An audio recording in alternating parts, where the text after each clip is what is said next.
ನಮಸ್ತೆ. ನಾನು ನಿಮಗೆ ಅತಿ ಸುಲಭವಾಗಿ ಕೈಗುಜ್ಜು ಮಾಡೋದು ಹೇಗೆ ಅಂತ ಹೇಳ್ಕೊಡ್ತೀನಿ. ಒಂದು ಆಲೂಗಡ್ಡೆ, ಒಂದು ಬದನೆ ಹಾಗೂ ಒಂದು ಟೊಮೆಟೊ ತೊಗೊಂಡಿದ್ದೀನಿ. ನಾವು ಮೊದಲು ಸುಡಬೇಕು. ಇದು ಒಲೆಗೆ ಹಾಕ್ತಾ ಇದ್ದೇನೆ 3 ಕೂಡ. ನಾನಿಲ್ಲಿ ಅದರ ಮೇಲ್ಭಾಗಕ್ಕೆ ಕೂಡ ಕಟ್ಟಿಗೆಯಿಂದ ಮುಚ್ತಾ ಇದ್ದೇನೆ. ಯಾಕಂದರೆ 2 ಕಡೆ ಕೂಡ ಬೇಗ ಬೇಯುತ್ತೆ. ಇಲ್ಲಾಂದರೆ ಒಂದು ಸೈಡ್ ಮಾತ್ರ ಬೇಯೋದು, ಒಂದು ಸೈಡ್ ಹಾಗೆ ಗಟ್ಟಿ ಉಳಿದುಕೊಳ್ಳುತ್ತೆ. ಅದಕ್ಕೋಸ್ಕರ ನಾನಿಲ್ಲಿ 2 ಕಡೆ ಕೂಡ ಈ ಥರ ಕವರ್ ಮಾಡ್ತಿದ್ದೀನಿ. ಇಲ್ಲಿ ನೋಡಿ, ಇದು ಬೆಂದಿದೆ. ಬೆಂದಾದ ನಂತರ ಒಂದು ಕಲರ್ ಬರುತ್ತೆ ನೋಡಿ.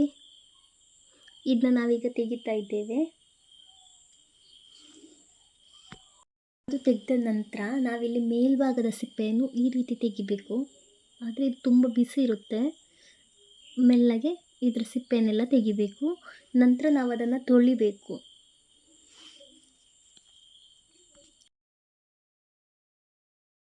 ಇದ ನಂತರ ಈ ರೀತಿ ಸಣ್ಣ ತುಂಡುಗಳಾಗಿ ಮಾಡಿ ಒಂದು ಪಾತ್ರಕ್ಕೆ ಹಾಕಿ, ಬೌಲ್ಗಿಂತ ಸ್ವಲ್ಪ ದೊಡ್ಡ ಪಾತ್ರ ತಗೊಳ್ಳಿ. ಯಾಕಂದರೆ ಮತ್ತೆ ಅದು ಸ್ಮ್ಯಾಶ್ ಮಾಡಲಿಕ್ಕುಂಟು, ಅದಕ್ಕೋಸ್ಕರ.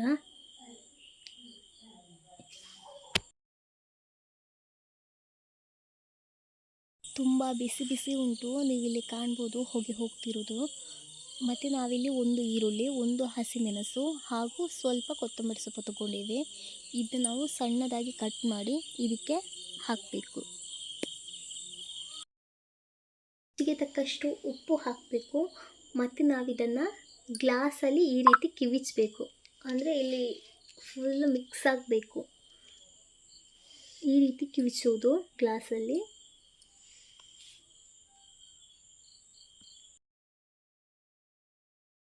ಇಲ್ಲಿ ನೋಡಿ, ಈ ರೀತಿ ಆಗುವಾಗ 4ರಿಂದ 5 ಟೇಬಲ್ ಸ್ಪೂನ್ ನೀರು ಇದಕ್ಕೆ ಆ್ಯಡ್ ಮಾಡಬೇಕು.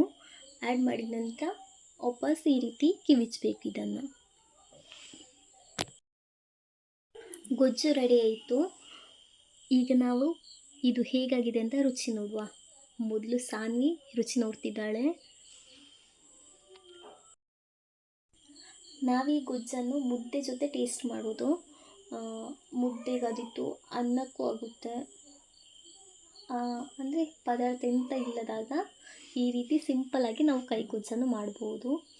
ಮನೇಲಿ ಎಲ್ರಿಗೂ ಇಷ್ಟ ಆಗುತ್ತೆ, ಮಕ್ಕಳಿಗೂ ಇಷ್ಟ ಆಗುತ್ತೆ. ಒಂದು ಸಾರಿ ನೀವು ಕೂಡ ಟ್ರೈ ಮಾಡಿ. ಹಾಗೂ ಹೇಗಿದೆ ಈ ಕೈಗುಜ್ಜು ಅಂತ ಕಮೆಂಟ್ ಮಾಡಿ. ಮುಂದಿನ ವಿಡಿಯೋದಲ್ಲಿ ಹೊಸ ರೆಸಿಪಿ ಜೊತೆ ನಾನು ಬರ್ತೀನಿ. Thank you.